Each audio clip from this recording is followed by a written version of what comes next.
My name is James Klein, but I go by Jim. I'm the president of the Coastal Bend chapter, Coastal Bend Sierra Club group, I guess it is, here in Corpus Christi. I've had that position for about 5 years now. Before that, I helped to found a local group here called the Clean Economy Coalition that started back in 2008 to help fight off a petroleum coke burning plant that was scheduled to be built in the ship channel here in Corpus Christi, and we succeeded in defeating that. Really, the events just kind of came to me. This is in October of 2008, the night of one of the presidential debates between Barack Obama, candidate for president, and John McCain. We were going to go to the debate watch party, and some friends of mine, Hal Suter and some other, Pat Suter, they both passed away now, unfortunately, were with local Sierra Club. Said, hey, there's another meeting going on, public meeting going on about this Las Brisas Energy Center. Why don't you come to that for just a few minutes and go to the debate party after that? So we went with them to the public meeting, and that's when we found out that this facility, if it went into operation, was going to increase air pollution by 80%. That it was going to do real harm to the human health of Corpus Christi, to people under the age of 7, over the age of 75 or so. And I was just shocked at that. And I think within the next week and a half or so, we formed the Clean Economy Coalition in reaction to that, to fight against that. So the lessons I've learned, there are a number. I mean, first of all, I've learned that they're just some of the best people in the world living here in Corpus Christi. But unfortunately, I also learned that a lot of them do not hold public office. That was one of the most disappointing realizations from our fight against Las Brisas, because when we fought them from 2008 until 2012, one in civil court up in Austin, after the TCEQ had improperly issued the air permit for them, despite the fact that it was going to do damage to public health here. But what was shocking about all this is that in the midst of all this, there was a water contract that Las Brisas had to apply for from the city of Corpus Christi. The city council voted, I think it was, I want to say it's 6-2, vote in favor of selling the water to Las Brisas. We urged them not to do this, told them about the negative health consequences. We got a lot of support from the medical doctors in the area. I'm a PhD myself, but from the medical doctors in the area, Mary Peterson and some others, were just instrumental in that. They came into the lab codes and said this is going to do real damage to people's health. And the city council voted anyway, 6-2, to sell them that water contract, sell water to them. The only two who kind of listened, I thought, to reason anyway, were Councilwoman Nelda Martinez and Councilwoman Priscilla Leal. And then after that, there was an application for a 10-year tax abatement, 90% abatement of taxes for 10 years from the county commissioners, the Nueces County Commissioners Court. And that would end up being a 4-1 vote, giving them the tax abatement. Oscar Ortiz was the lone dissenting vote. I really have to give Oscar props for that. He's retired now as well. And they went to the Del Mar Board of Regents. They voted in favor of giving them a tax abatement. I didn't think that was proper either. CCISD did the same thing as well. So through all of this, it just seemed as if the elected officials were out of step with the mood of the general public, because we got a lot of sentiment from the general public that people who supported what we were doing, but they were unwilling to show that support publicly because they're afraid for their jobs. And so we got a lot of low-down high fives, or low-down thumbs up, right? People would be sitting down in city council chambers even, giving us a thumbs up down here. It couldn't be seen publicly, but they were very much supporting this. And then through all this, as I said, we ended up fighting them off. The investors for Las Brisas Energy Center started getting nervous and began doing some investigating themselves, found out that the officers for the Las Brisas Energy Center were embezzling money. So these people were crooks, right? Stealing from their own investors. They ended up going to prison over that. There's a lawsuit against them as well, but they also ended up going to prison over that as well. And so it just underscored the fact that we had public elected officials at the city, county, school board level, college, board of regents level as well, who were not really doing their homework. I mean, at the very basic level, even if you're not concerned about the environmental consequences, you should find out whether you're dealing with crooks or not. And nobody looked into that.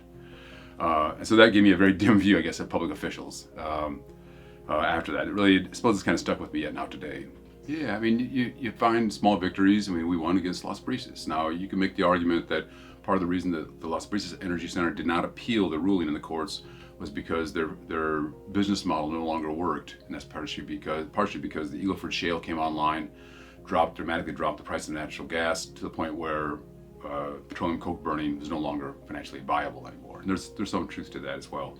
But as I said, we had a chance to give our piece delayed it as long as possible. And that's what Hal and Pat Suter always taught me. I still kind of keep that in my back of my head, that you just have to keep pushing, right? And make them cross every single T, make them dot every single I, because if you don't do that, they won't, right?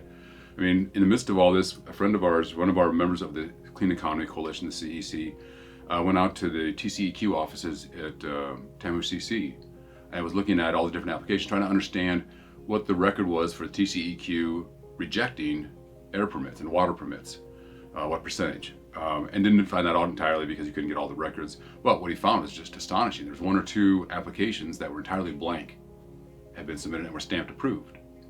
So, I mean, if you don't force them to do everything, to look into everything, they won't, right?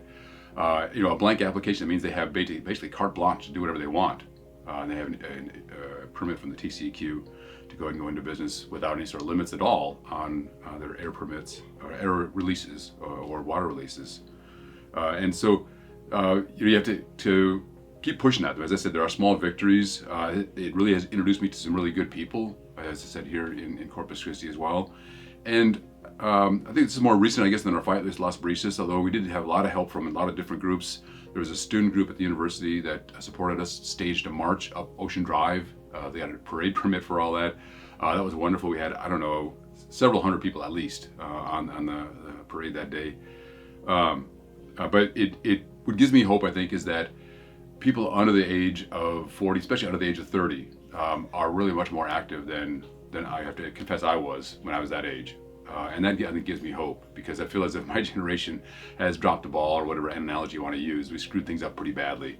And my hope is that, as I said, I have hope because younger people now are really getting involved in this, because they understand that not just for local issues, but also for something as broad as climate change, this is going to have an effect on them much, much longer than it will on somebody like myself. I'm going to have shorter time on the earth than people in their 20s and 30s will. And so they're going to have to deal with the consequences of climate change, the cumulative effects of climate change, not just 10 or 20 years out, but 30, 40, 50, if they are fortunate to have a long life, maybe 60 years out, 70 years out, are going to be dealing with that. And so I think that has mobilized them, and that, I think, gives me hope. I was one of the founders of the Clean Economy Coalition. I chaired it for a while. We had a lot of help. It was a huge, massive team effort. There was a friend of ours who was a retired attorney. He retired from real estate law, and in the matter of about, 10 months, taught himself environmental law in his late 70s, right? He was just a godsend. So he's basically our attorney, and he found some key issues that some of the other attorneys for the Sierra Club or the Environmental Defense Fund didn't catch. Very, very bright guy. And so he was just instrumental. Dr. Jerry Sansing is retired now from Del Mar College, is a professor of biology and chemistry there, chaired the Clean Economy Coalition for a while as well, especially during the meat of that contested case hearing in 2009 and 2010. I was chairing that then as well, and then came back and chaired it again for a couple of years after that. So, and it's not just them either, but we just had a huge, massive group of people that were willing to all pitch in. So it didn't have to fall on any one person's shoulders. That was really wonderful. Yeah, that's good. My vision for the Coastal Bend, I would like to see the Coastal Bend, and really Corpus Christi more specifically, become much more economically diversified. I think that would help to pull us away from just the oil and gas industry. We've always had, we've had oil and gas here now for 90 years, refineries in the area for 90 years, since the 1930s.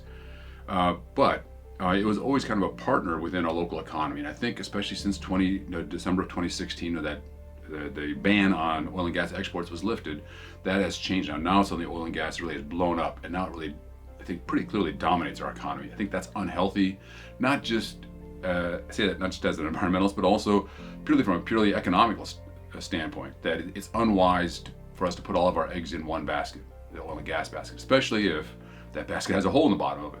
Because the trade journals have been saying this now for a couple of years, that the oil and gas industry is in permanent decline, right? And so even if you set aside the environmental concerns and health concerns, they are considerable. Set all that aside, just purely on economics, we should not be focusing so much on oil and gas. That's just not wise. When it goes bust, or as it continues to decline, it's going to pull Corpus Christi down with it, local economy with it. And I think to ward that off, we we need to diversify our economy. We need to look at bringing in other industries, other types of businesses into the area here, whether it's service industry or even types of manufacturing as well that have less emissions, that are going to have less of a carbon footprint. I think it's just simply an economically wise thing to do. And then, of course, as well, it has the added benefit now of no longer contributing so much to climate change, no longer harming people's local health as well, especially people who live right up along the refineries along I-37.